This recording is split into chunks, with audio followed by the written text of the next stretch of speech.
If you make good money but still feel one surprise away from stress, this episode is your wake up call in the best way because income isn't freedom, optionality is. Today, we're calculating your optionality score. How flexible your life really is over the next 90 days across cash, time, income, and decision making, so you can stop guessing and start making the moves that buy back real choices. Grab the worksheet on the website and watch the YouTube deep dive after the episode. Let's score it. Yeah. Oh, they might be What's happening, my amazing optionality builders, my high earners? We are building real power on purpose. Welcome back to the Do Different Better show, where we talk wealth, wisdom, and money moves without shame, without fluff, and without the just stop buying coffee nonsense. I'm your host, Elaine Rasmussen, your wealth identity coach and money co-pilot. Today, we're doing something that gives instant financial clarity. This episode is called Your Optionality Score. How flexible is your life in the next 90 days? And I'm asking you that exact question because it exposes the thing most people actually miss. Income is not the same as freedom. Optionality is freedom. You can earn good money and still feel financially tight or insecure. You can have a high salary and still feel like one surprise expense could throw off your whole entire month or maybe even your life. And if that's you, you're not crazy and you probably aren't irresponsible. And more than likely, you're not necessarily bad with money. You likely have a low optionality system. So here's the cold open question that tells the actual truth. If your income dropped 20% for 90 days, what in your life will break first? Is it housing? Is it debt payments that you have? Is it childcare? Or could it be your ability to invest or continually invest? Or is it your ability to help your family? Or maybe it's just your nervous system. If you don't know the answer today, we're going to fix that because this episode is a diagnostic. Think of it as a money MRI, not a moral judgment or a measurement. So let's first define financial optionality in plain English. Here's what I'm talking about. Financial optionality is the ability to choose without living in panic or your nervous system going on red. It's liquidity. Remember, liquidity is what amount of cash can we access in a very short amount of time? It's flexibility. It's low obligation load.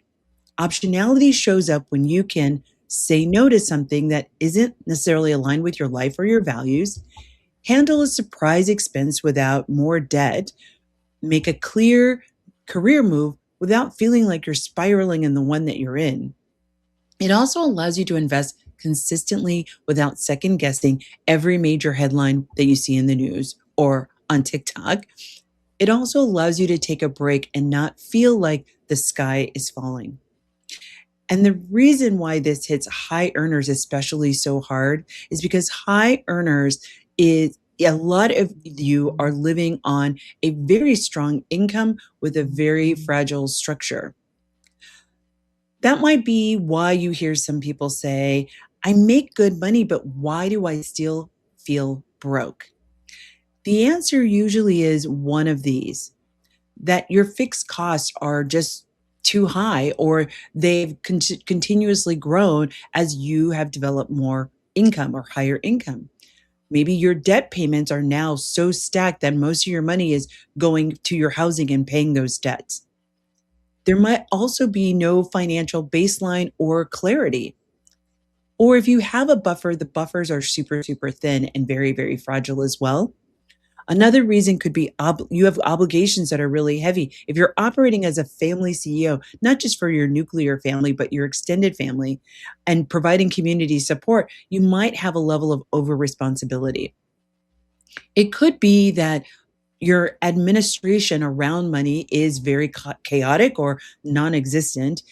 And it could be that you're just overexposed to the noise, the financial noise that's out there. So you keep actually renegotiating or relitigating the plan that you actually currently have.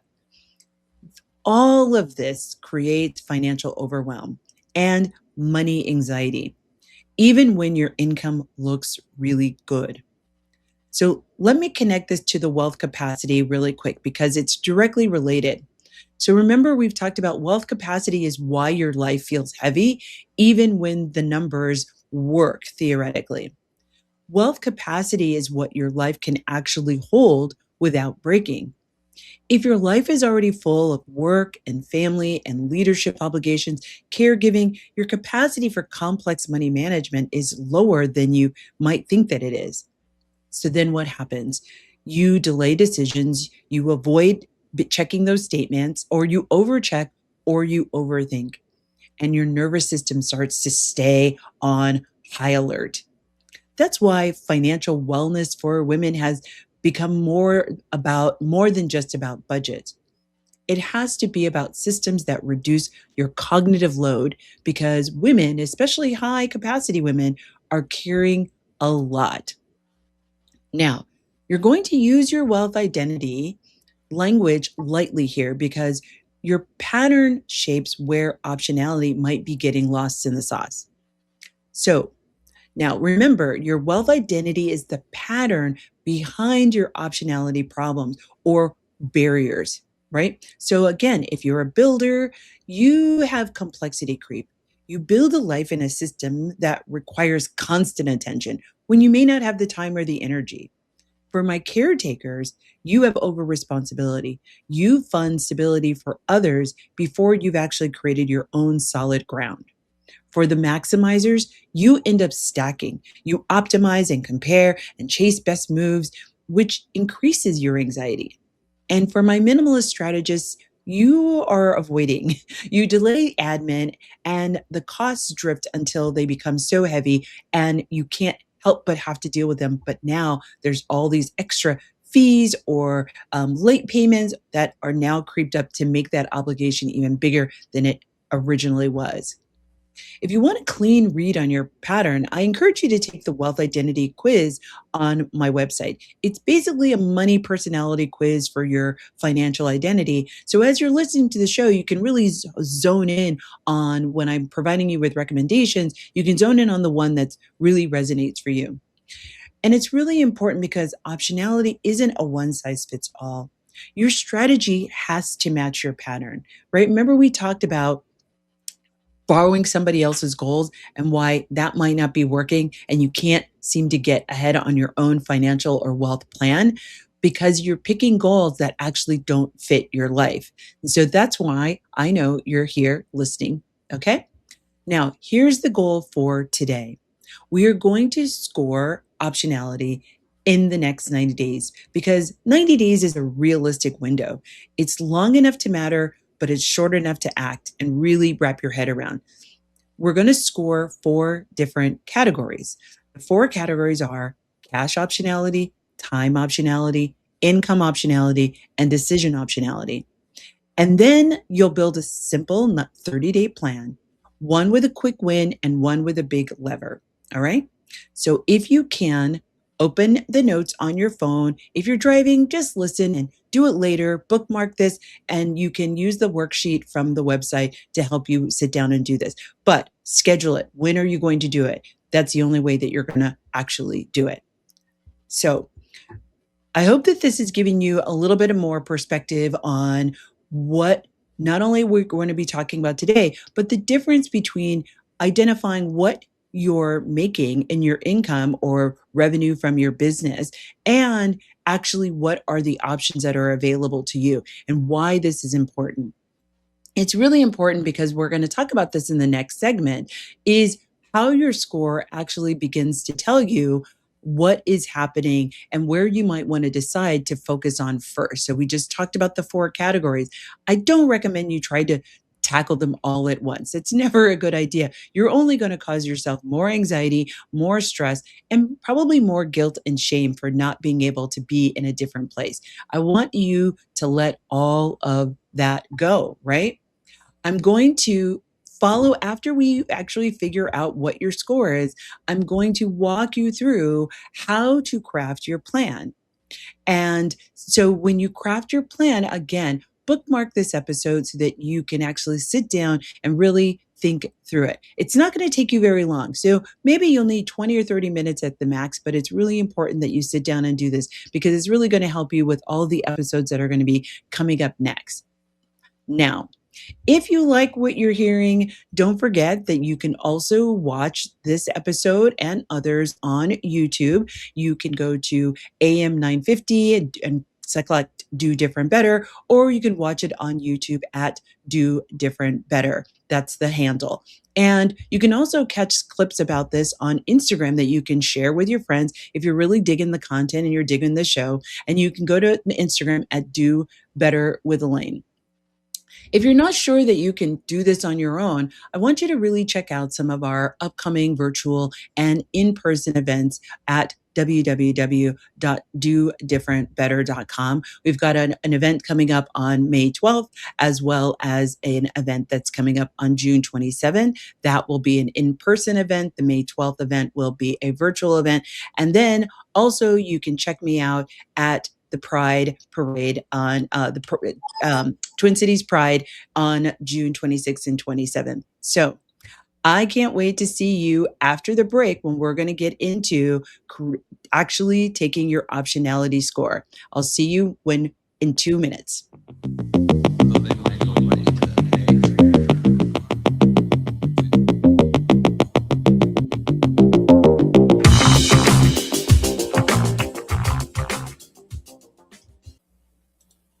yeah. So they might go like, Welcome back to the Do Different Better show. I'm your host, Elaine Rasmussen, your wealth alignment coach and your money co-pilot. Okay, we spent the first part talking about what is optionality and why optionality is important. So now what we're going to get into is the optionality score. So again, if you're listening to this in the car, go ahead and listen to this so you kind of get oriented to it. But then I want you to bookmark this so you can go back, sit down, and work on this. And you're going to download the score sheet, and then you're going to take this quick scoring to be able to see what's the level of optionality are you sitting at so you can actually craft a plan that's going to help get you to where you're trying to go. Now, here's a quick note. This is not a test you pass or fail. Okay. For all my high achievers, all my type A's, this is data. This is information. It is not about, I scored 100. That's not the goal here. Okay. This is a snapshot that gives you financial clarity. So we can honestly and objectively see where you are right now. So you can see where the gap is of where you are right now to where you want to be. Now, we are going to score each category on a scoring system of 0 to 5. Your total score is going to be between 0 and 20. So you can only get 20 points. If you score between 0 and 6, that's really going to give you that you're very, very fragile and very, very reactive. So it's information, okay? Not judgment, not shame.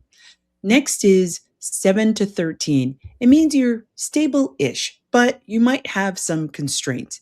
That's okay. I'm also going to help you come up with some ways to deal with that, all right? And if you're 14 to 20, you are very flexible and building even more power. Again, no shame, just strategy. So now let's talk about the categories, right? I told you there are 4 categories. So here they are, and here are the questions. So your cash optionality is about liquidity, how much cash you have access to in a very short amount of time. And it's also about optionality is about safety, right? Meaning that you are safe from something catastrophically hitting you that will take you off your game. So here's the question I want you to ask yourself. Question 1. Do I know what my financial baseline is?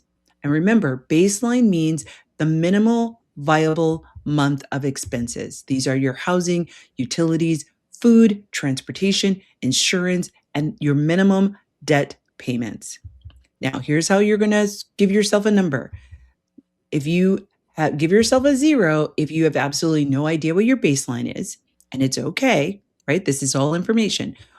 1 through 2, if you have a rough guess of what your baseline is, and give yourself a 3 to 5 if yes, I know it and it's written down. All right? Question 2. Can I cover a $1,000 surprise without going into debt? Give yourself a 0 if no, I'm automatically putting it on a credit card. Give yourself a -3 if you're partly, right? And give yourself a -5 if, yes, I can do this without stress, right? Now, question 3. How many months of baseline could I cover if my income actually dips? This is your emergency savings, all right? So give yourself a 0 if it's less than 2 weeks. Give yourself a 2 if it's about 1 month. Give yourself a 3 or a 4 if you've got 2 to 3 months, and give yourself a 5 if you've got 3+ months that you have with confidence. All right? Now, I want you to give yourself a cash optionality score based on those questions. Okay? Have you thought about it? Have you added it up in your head, or if you're sitting down, have you got it? Okay. Now let's connect this to our baseline buffer brick house framework. So once again, for those of you maybe listening for the first time, your baseline is that what are your minimal expenses to keep living? Your buffer is your shock absorber fund, and your brick house is your true resilience fund, right? These are all the different levels of money that you've got. Cash optionality is built by that stack, okay? Now, we're going to go into category 2. We're going to talk about time optionality. Time optionality is about your wealth capacity and your ability to implement decisions without being burnt out. So, here are the questions. Question 1. Do I have time to manage money without panicking or without stressing out? Give yourself a 0 if no, I avoid it completely. A 2 or 3, or if I can squeeze it in sometimes. And give yourself a 5 if it's yes, I have a weekly reset and monthly close. If you've been listening to the show, many of you might be a 5, okay? Because you've been hanging with me for a while. Question number 2. Is my life overloaded? If your schedule is packed and you're constantly fatigued, optionality is low because you can't actually execute despite you wanting to. So, I want you to put down 0 if you feel overloaded constantly. I want you to give yourself a 3 if it's manageable. And I want you to give yourself a 5 if you're like, yes, I have lots of breathing room. Okay? Next question. Question number 3. Do I have recovery capacity? What I mean by this is if something happens, do you have time to handle it without your whole life collapsing? Give yourself a 0 if you have 0 slack. There's no room. And I want you to give yourself a 5 if you have some slack. Now, give yourself a time optionality score on a 0 to 5, right? So what's your time optionality score? Okay, you got it? Great. Now we're going to move on to category 3, which is your income optionality. Income optionality is your ability to replace income or shift it if needed. So here are your questions. Question 1. How many income sources do I have? Give yourself a 0 if you have one fragile income source. That might be you are on straight commission and you might be new to a job. You might have a fragile source of income that's only one stream. I want you to give yourself a 3 if you have one primary income source and a small secondary one. Maybe you've got a side hustle. Maybe you sell desserts during the holiday season. Maybe you have digital downloads that you have on Etsy. What if you've got a secondary income and a primary income, give yourself a 3. And I want you to give yourself a 5 if you have multiple meaningful streams or a strong pipeline of income. Maybe you have a rental property, you have a job, but you also have maybe a side hustle that is driving revenue that you don't necessarily have to manage in any significant way. Now, here's question number 2. If I lost my job or key client, how fast could I replace that income?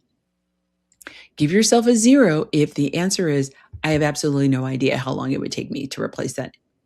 Give yourself a 2 or a 3 that maybe I could do that. I could replace that in 3 to 6 months. And I want you to give yourself a 5, meaning I have a pipeline of skills and network. I will be able to rebound very, very quickly. Okay, question number 3. Do I have runway? This goes back to having an emergency savings and a brick house, right? So I want you to give yourself a 0 if you have absolutely no runway. And I want you to give yourself a 5 of, yes, I have enough to pivot without panicking, right? Going into a deep depression and crying in a ball in a corner somewhere in my house. Give yourself an income optionality score. So add those together and then give yourself an optionality score. Now, last category number 4. This is decision optionality. Decision optionality is the ability to make decisions without spiraling out of control. This is where money anxiety lives the most, right? So here are your questions. Question number 1, do I have decision rules? Any decision rules? Here are some examples.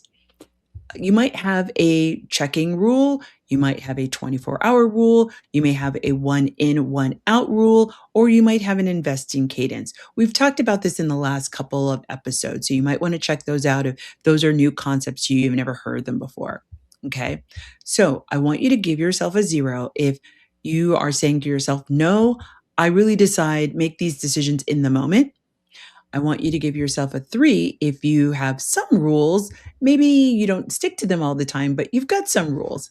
And then I want you to give yourself a 5 if you can say, yes, I follow my rules 80 to 90% of the time. Okay, it's okay. Once again, we are not seeking perfection. All right. Question number 2. Do headlines that I read on TikTok or Instagram or on the news change my behavior in any way? If the answer is yes, I react, I want you to give yourself a 0.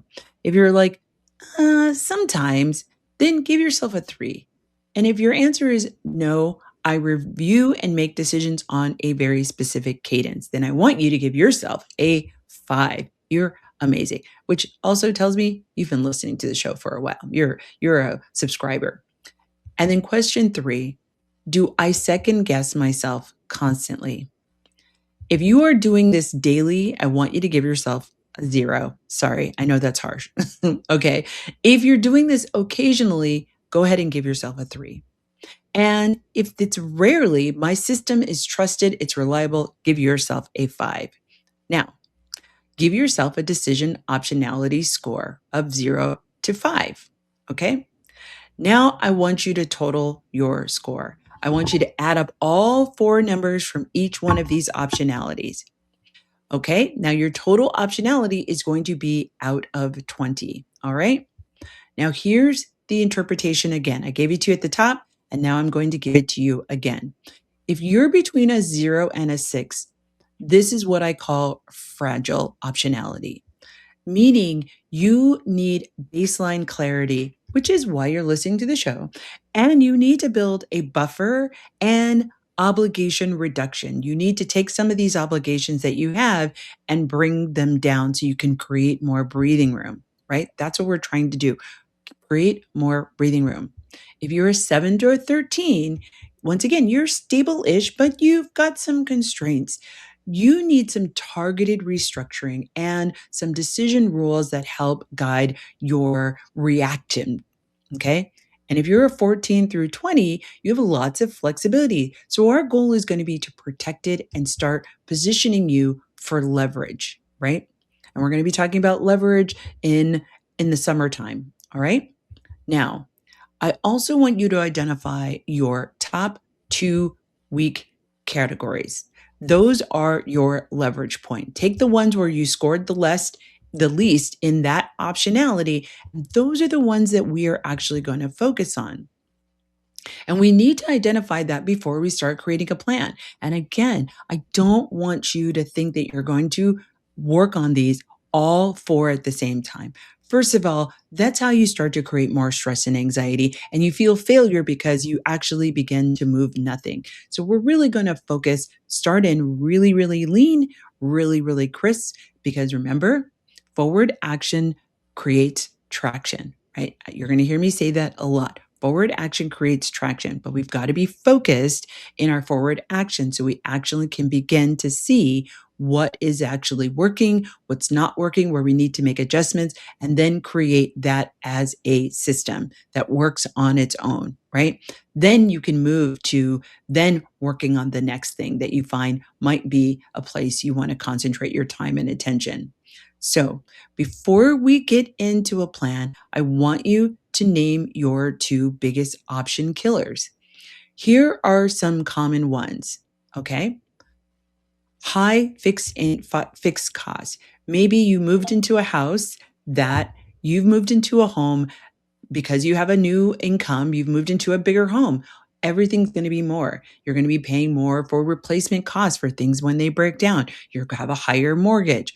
Do you have a lot of stacked debt? Maybe it's a lot of credit cards. Maybe when you got that new job or you got that promotion, you went out and bought a new car for yourself and a new car for your partner. So now you have these 2 high-end expenses. And now with gas prices going up, that's now another expense, right?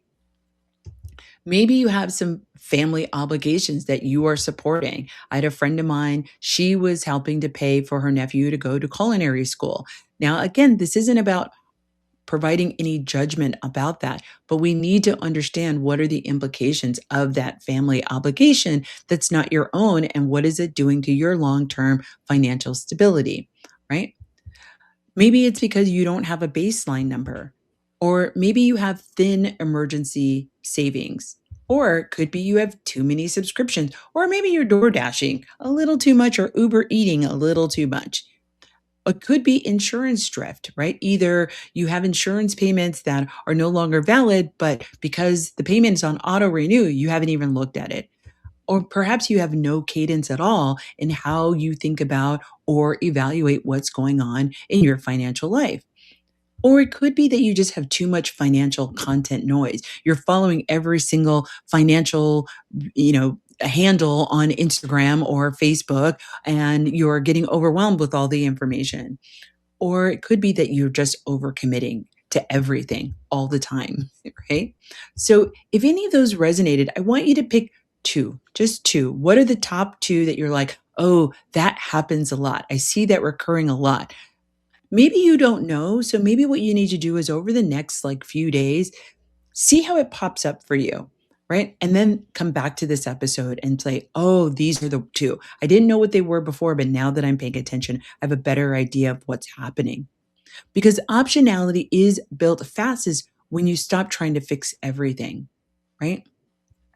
So, coming up in the next segment, this is when we're going to work on the 30-day plan. So, we've talked about what optionality is, we've talked about why it's important, and then we've just talked about scoring over across 4 different option categories. And what you are going to do is you're going to pick one, and we've talked about what are the optionality killers, and you've identified what are the 2 that most impact you, right? It could be 3 or 4 of those, and that's fine. But again, I want you to pick the top 2 because those are the ones that we're going to look at and create some structure around as we talk about building your 30-day plan.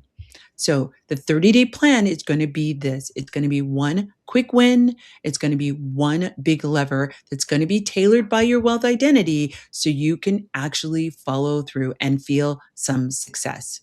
All right. Okay. You're listening to the Do Different Better show. I'm your host, Elaine Rasmussen. We have just been covering income optionality and how you can make better decisions. So, coming up, we're going to get into the 30-day plan. If you haven't already, go ahead and like and subscribe on YouTube at Do Different Better. And you can follow me on Instagram at Do Better with Elaine. I'll see you after the break.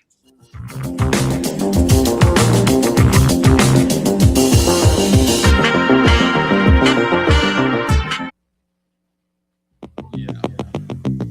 So they might go away to, hey. Welcome back, my money move makers. You are listening to the Do Different Better show.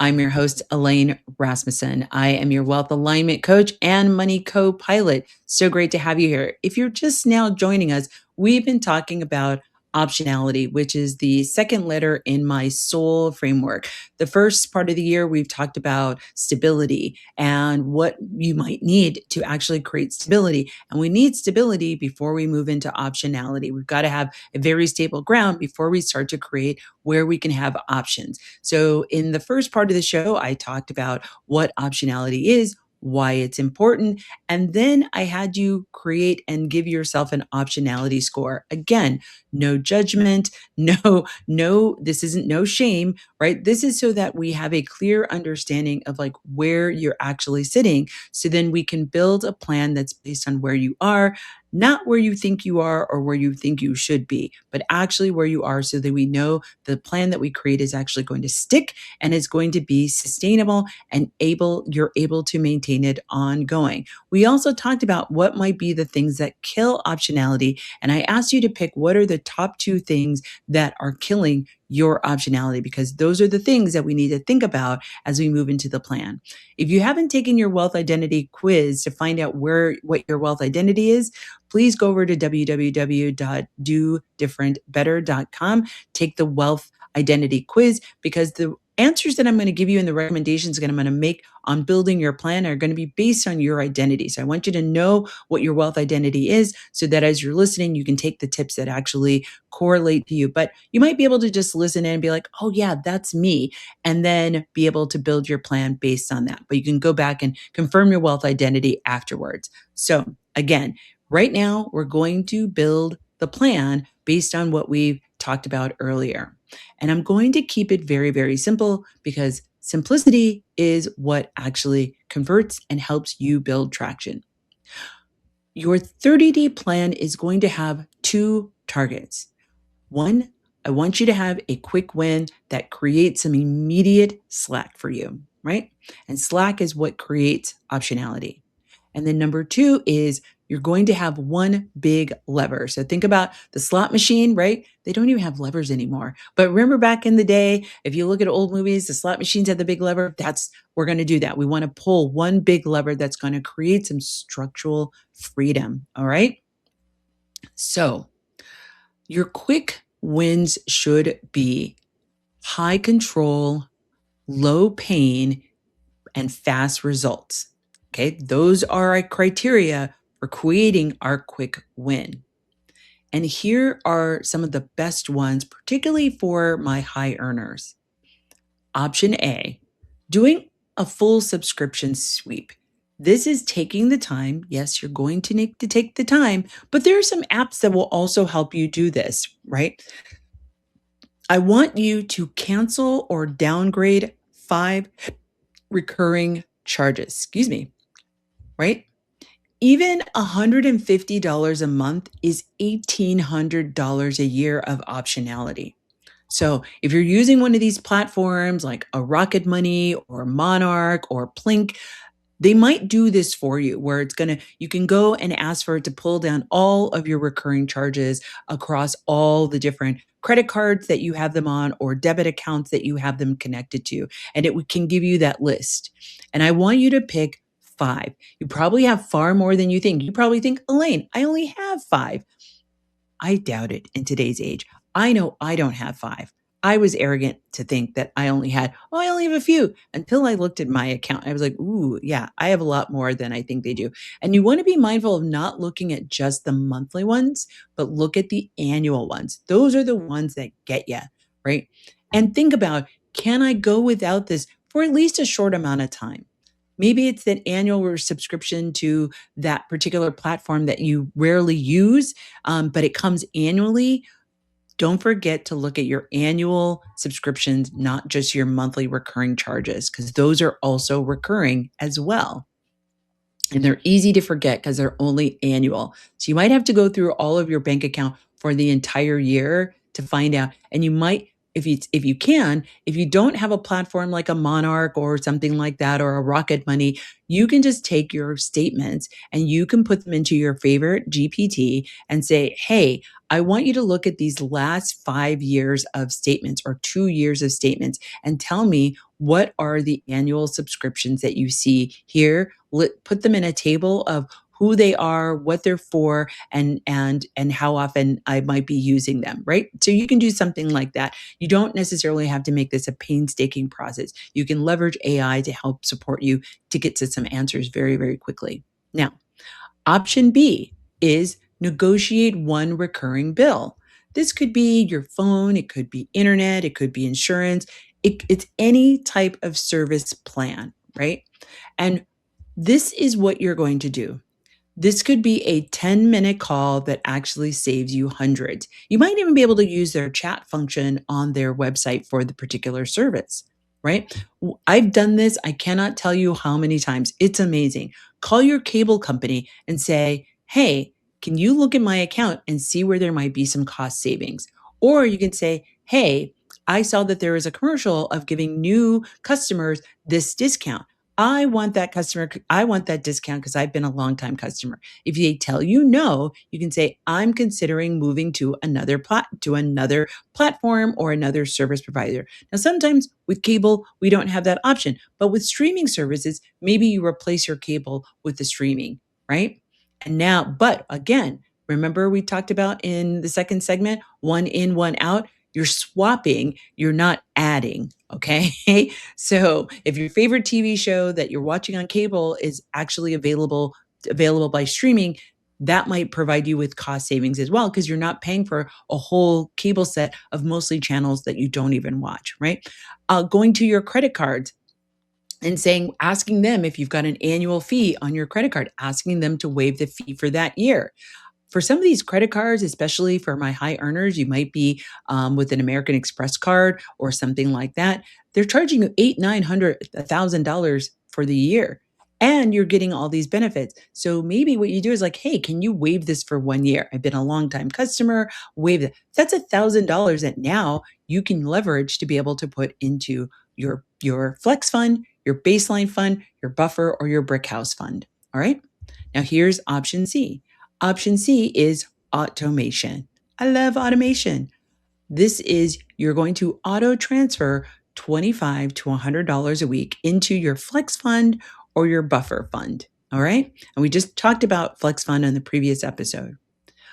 Automation is what builds financial stability, especially if you know that you don't have willpower, or you don't have a good attention span, or you don't have a cadence, right? Automation makes it easy, whether it's automation and going into these different accounts like your buffer, your brick house, or your baseline account, or your flex fund account, or it could be just having your money come in into your HSA, right? Because that's also could be part of that. Your flex spending account that you have provided by your employer. I just want you to set up these automations, particularly if you have low time optionality. Having automations helps a lot. All right. And here's option D. Option D is stop one recurring convenience spend, right? Once again, this could be your delivery memberships.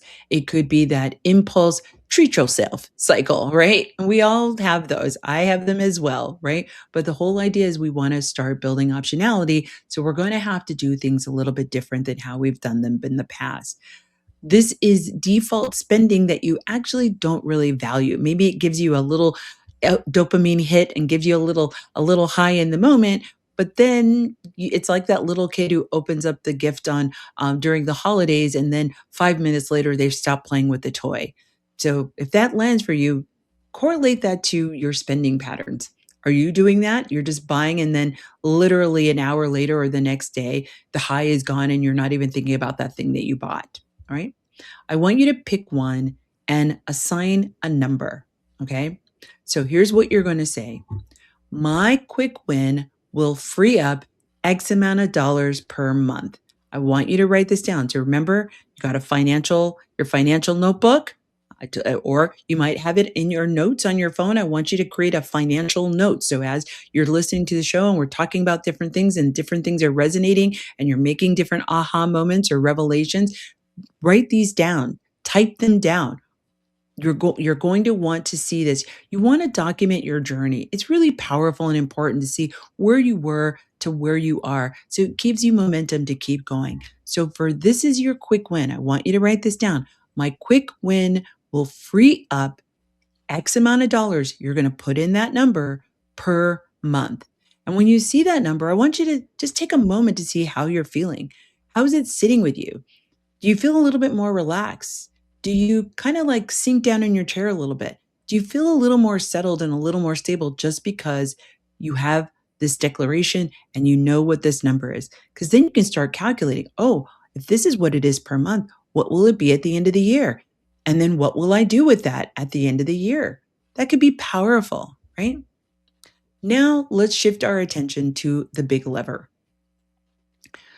So the big levers are this: higher pain, right? More strategy and bigger impact. These are our criteria. So here are some common ones that you want to think about.